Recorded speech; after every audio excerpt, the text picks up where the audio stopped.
What's up everyone? Today I'm gonna do another editing process, mainly focus on the sunset style and also natural light editing. So let's get started. So this one is the original picture directly from the X-T2, JPEG directly from the X-T2.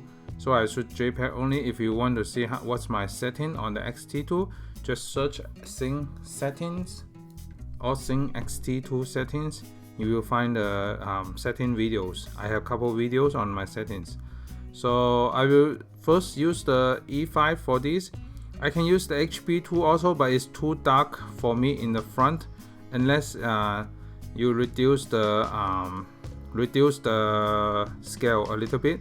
But I will use the E5 to start with, and then increase the contrast a little bit because the silhouette is very nice. And then I increase the sharpness, contrast I can increase a little bit more.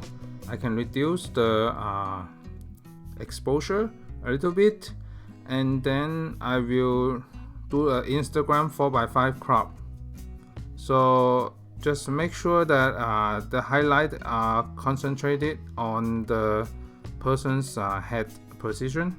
So I can do a first crop and then to see how it feels.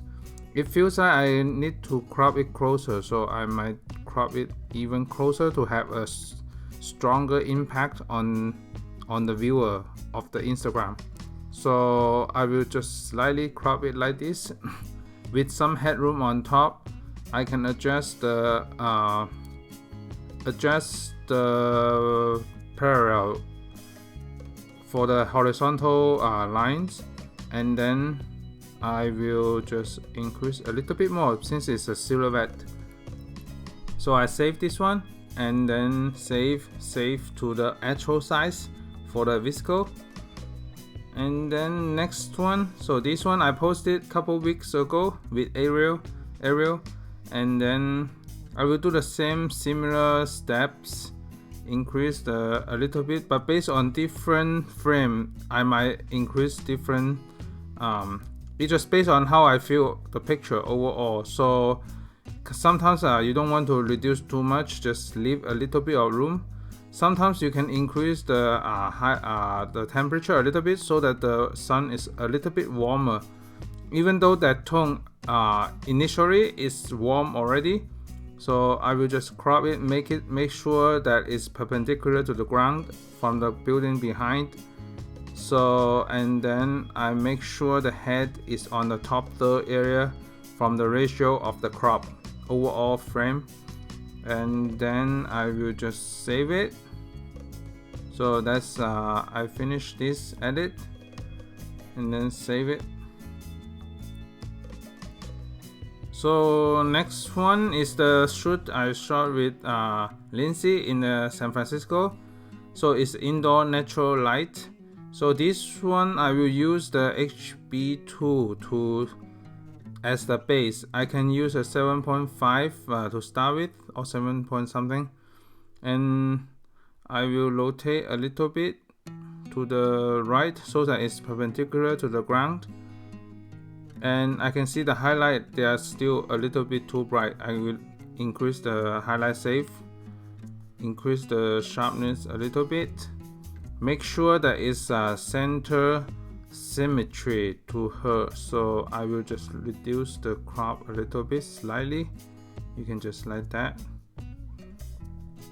in the center of the frame. So that's pretty much it. You can have a different variation also. You can just reduce a little bit. It depends on how you like it. You can do a warmer or colder tone. The colder it gets, the whiter the overall image, but I want to still remain a little bit of the warm tone overall in it. So that's the edit.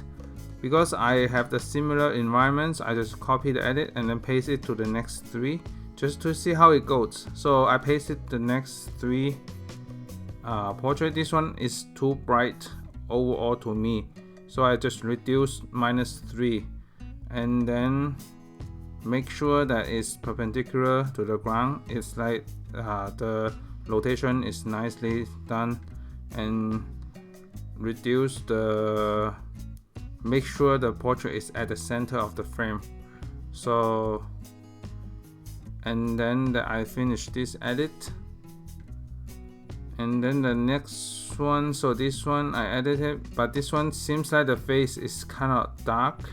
I will go back to the original, the face kind of dark, and then add highlight save a little bit, and then crop it in the nice 4:5 format. So after I crop 4:5, I save it, and then the next one. So this one is the sunset, the sunlight through the window, and it creates a nice good vibes overall from the overall image.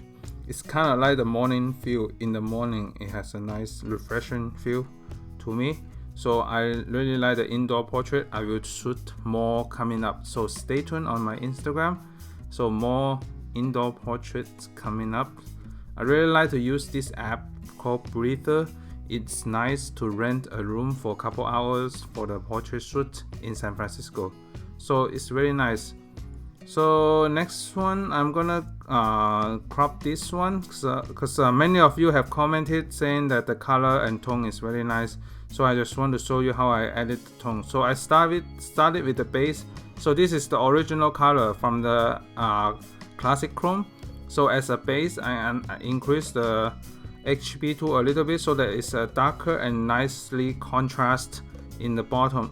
In the dark and the red on top. So I will just rotate a little bit, make sure the building is perpendicular and her body is perpendicular to the ground, and then crop it closer. I will crop closer for this one to create a stronger impact. If you have seen my post early on, my crop was very close to this one also. So I posted this one in my story also.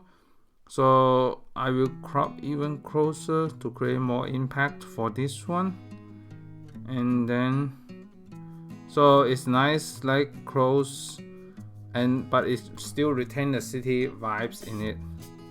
So I really like her outfit and the matching of this. So we were in Chinatown with Lindsay. So, and this one I will try different tone for this one. So this one I start with the base of the E6. E6 kind of like have the green tone overall, but this one is too bright. So I put 7.5 E6 to it, reduce the exposure because I see the face is too bright. So I sharpen it out, do some normal stuff like regular stuff. I must still see a little bit too bright. Increase the highlight save, and then I will rotate a little bit, just make sure that the lines in the background are perpendicular to the ground, and I will crop it based on the Instagram 4:5 crop, but still remain some lantern in the back so that it has a nice contextual environment context, because if you blur out everything of them, it won't tell you where it is. It can be any city, right? So you can, the way I like that 23mm in the city is that you can still see some context even though it's blurred out, but it still see the context of where you are within the city. So it gives the viewer some context within the city style. So I will save this one and then save as actual size. So after you done that one, I just do a copy and paste to this one. So because this one is a similar lighting situation, I can just copy and paste.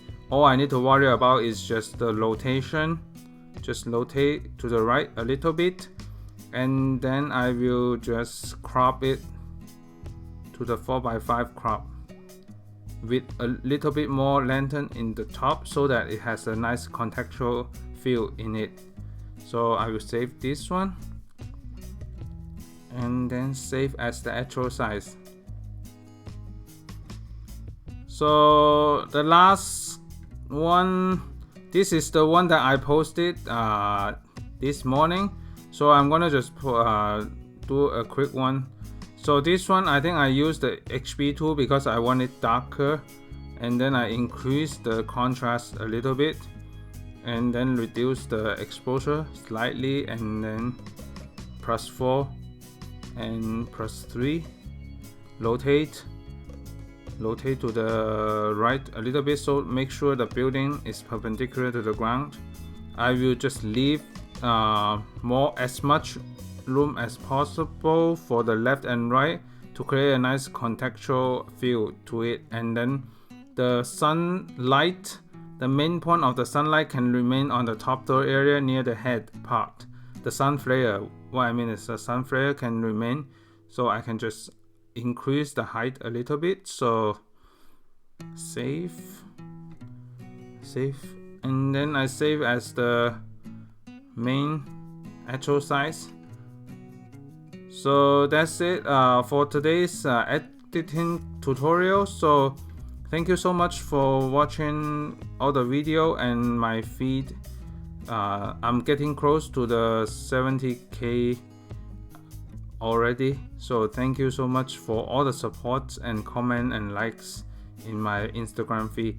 So thanks, bye.